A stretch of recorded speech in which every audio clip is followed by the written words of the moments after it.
सोमवारी राज्याच्या विधिमंडळ सभागृहात विधान परिषदेतील विरोधी पक्षनेते अंबादास दानवे आणि आमदार प्रसाद लाड यांच्यात शाब्दिक खडाजंगी झाली।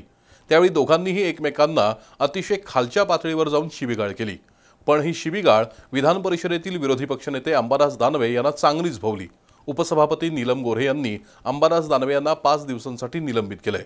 दुसरीकडे मुख्यमंत्री लाडकी बहीण योजना विधानसभा निवडणुकीनंतरही सुरू राहील असा खुलासा नामदार शंभूराज देसाई यांनी केलाय।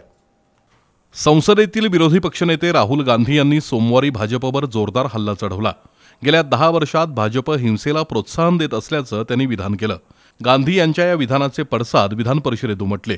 आमदार प्रसाद लाड यांनी खासदार राहुल गांधी यांच्या निषेधाचा ठराव मांडण्याचा प्रयत्न करताच विरोधी पक्षनेते अंबादास दानवे यांनी आक्षेप घेतला। त्यातूनच लाड दानवे यांच्यात वाद झाला।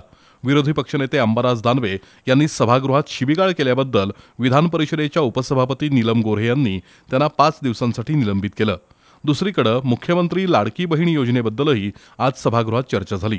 ही योजना सरकारनं विधानसभा निवडणुका डोळ्यासमोर ठेवून जाहीर केली आहे असा आरोप आमदार पृथ्वीराज चव्हाण यांनी केला।